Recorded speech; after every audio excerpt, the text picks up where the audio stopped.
Ted Cruz and Marco Rubio taking aim. But is it even possible for any other Republican candidate to get the delegates they need? Tonight here, we do the math. And the smile's gone. Will it be Clinton versus Trump? Direct hit, the tornadoes touching down tonight. We're on the scene. Homes destroyed and the new system bringing snow and bitter cold. It's moving east. Breaking news, armed and dangerous, and the reward at this hour.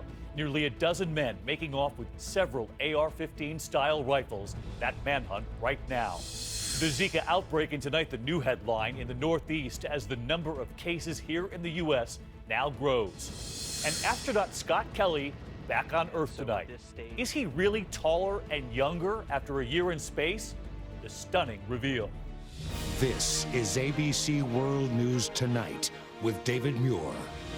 Good evening, and it's great to have you with us here on a Wednesday night. And the dust is now settled after Super Tuesday, and this evening, two clear victors have emerged. Donald Trump winning 7 states, Hillary Clinton winning 7 too. Donald Trump moved right on to Florida after his wins, one of the next big prizes, hoping his new momentum takes him all the way to the nomination. Take a look at the map tonight. These are the 7 states added to Trump's column. Ted Cruz with 3 wins, Marco Rubio winning Minnesota. On the Democratic side, Hillary Clinton pulling away from Bernie Sanders. The states she won, a sweep of the Deep South and winning in Massachusetts in Sanders' backyard. Sanders winning 4 states. And tonight here we tackle the math. Can any Republican catch up to Donald Trump at this point? And this evening, a major sign at least one candidate could soon bow out. ABC's Tom Yamas leading us off from Michigan. Tonight, the candidate dividing the Republican Party as never before, now pledging to bring it together. I'm a unifier. I know people are going to find that a little bit hard to believe, but believe me, I am a unifier. Once we get all of this finished, I'm going to go after one person. That's Hillary Clinton. But if Donald Trump expects the GOP to fall in line, he's got another thing coming. Usually, when you're the front runner, everyone is saying, please, everyone get out of the race so we can unify around the front runner. What people are saying now is, please, everyone get together so we can keep this front runner from winning and destroying the Republican Party. Senator Marco Rubio fired up in Michigan tonight after casting an early vote in Florida this morning with his wife, Jeanette.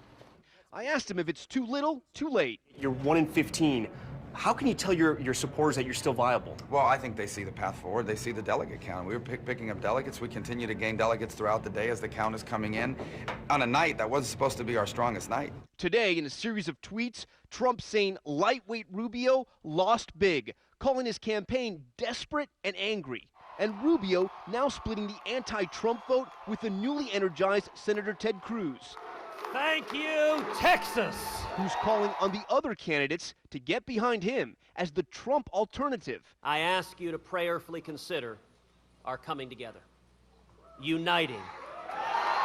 Right now, that's not happening, which is why top Republicans are sharpening their knives in a last-ditch effort to stop Trump. Mitt Romney, tomorrow delivering a major speech laying out the case against the billionaire. Piling on, a slew of top Republican donors and conservative groups planning to blanket the airwaves with anti-Trump ads. Trump picks on workers and widows. He won't do a thing to China and Mexico.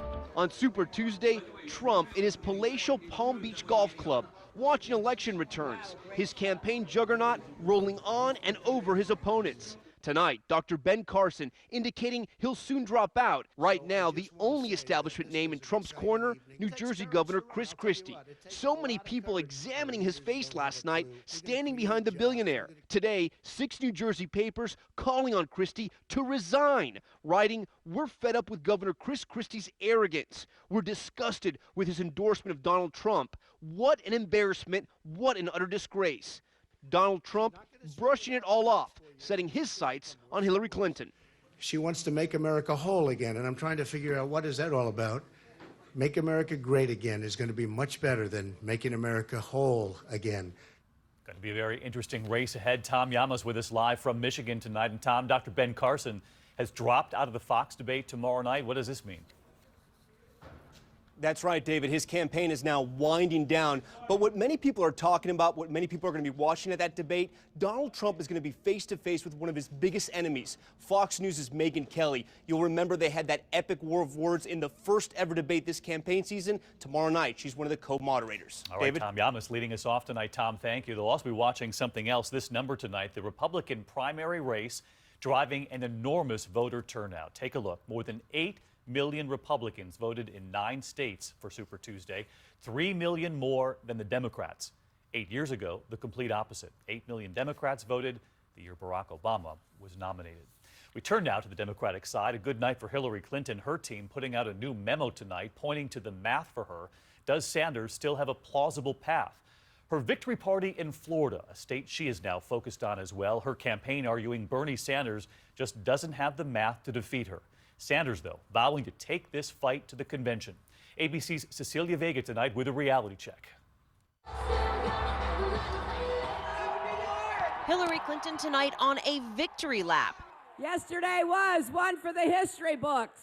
But Clinton now laser focused on the very man whose wedding she once attended, who gave money to her Senate campaign, Donald Trump. You know, the stakes in this election have never been higher, and the rhetoric from the other side has never been lower. In her victory speech, Clinton never once mentioning Trump's name, but her message was clear. We know we've got work to do, but that work is not to make America great again. America never stopped being great.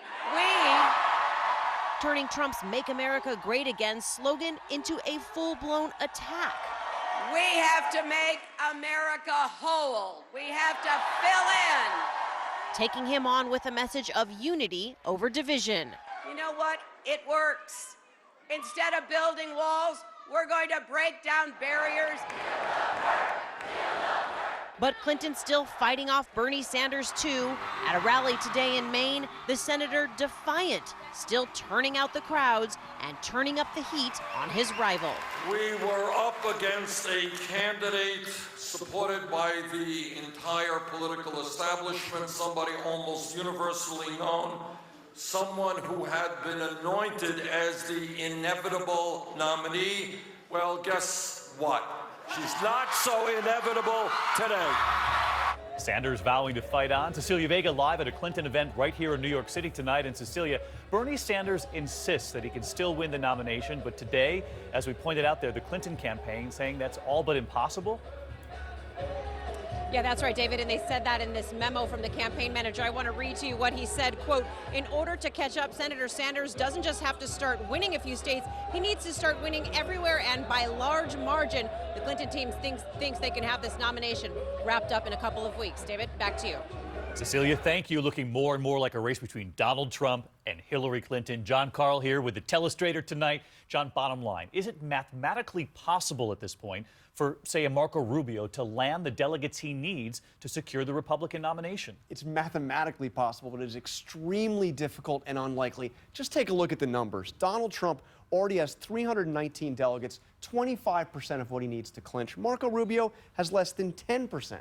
Take us to the maps then, John. The 13 states you're watching next. What would, say, a Marco Rubio have to do to pull this off? Well, look, he's going to have to win his home state of Florida. He's going to have to win Ohio. Both of those states are winner take all. He would get all the delegates. But then he has to win in most of the other big states and keep winning in the states that follow. So essentially, he has to run the table from here on out. What about Ted Cruz? About the same for Ted Cruz, and he doesn't have any more home states to win. He won Texas. That's the last home state he's got. All right, long night last night, John Carl. Great to have you back with us. But we move on to other news this evening and to a night of terrifying storms in the South. 2 confirmed tornadoes in Alabama, others reported as well. And in one neighborhood, look at this, south of Birmingham, rooftops ripped off by an EF2 tornado. That means winds 125 miles an hour. Take a look at the living room of one of those homes, the ceiling clear to the sky. ABC's Steve Osinsami on the scene in Alabama tonight. This is what's left tonight of Pine Valley Drive, south of Birmingham. The view from the Alabama sky shows the roofs peeled off homes and the giant trees pushed on top of them. The tornado set off sirens just after supper. The Weather Service now says there were 2 of them tearing through the state, the strongest that EF2 with wind speeds near 125 miles an hour. Grant Sims says he could hear the flying 2x4s punch holes into his house. In the wind, you know, it just sounded like it was coming straight through the house. It got so bad the election precincts nearby had to stop the voting. Ben Allison and his wife ran for the laundry room. Got on top of her and I heard my roof leave. Families here in Alabama say that all of this happened in an instant, and much of this material came from the attics of these two homes. David? Steve Osinsami in Alabama tonight. Steve, thanks. Behind that storm system, temperatures falling fast, icy roadways in dangerous conditions, causing a massive pileup near Buffalo, New York. 33 vehicles in all, no major injuries. Bitter wind chills from Minnesota to New England in the morning, and our weather team telling us then a new storm moving out of the Midwest by Friday. A difficult morning commute from D.C. to New York, the latest on GMA in the morning. Around the world tonight and to East Africa now, debris that could be from Malaysia Airlines Flight 370 washing up on the shore of Mozambique.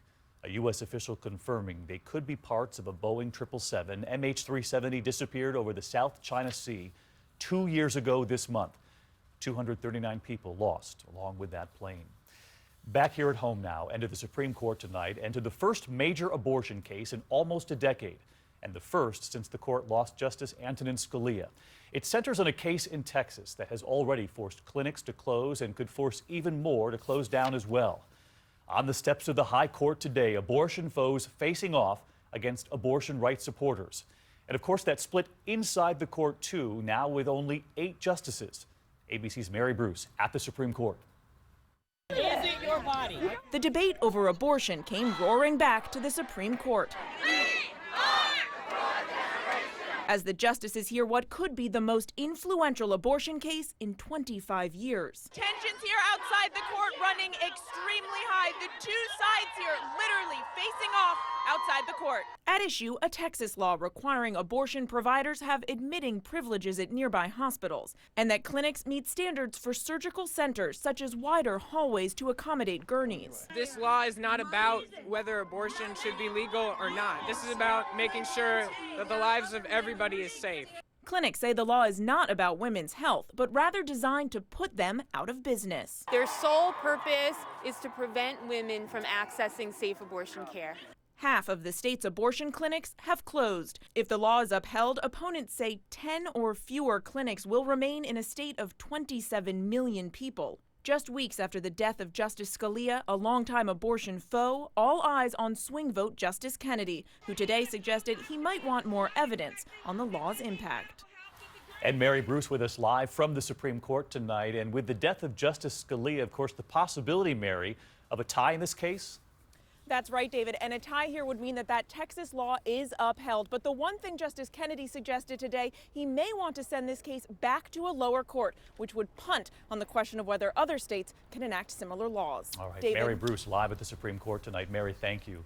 We turn now to the new headline involving the Zika outbreak here in the U.S. New Hampshire is now reporting its first case of the virus.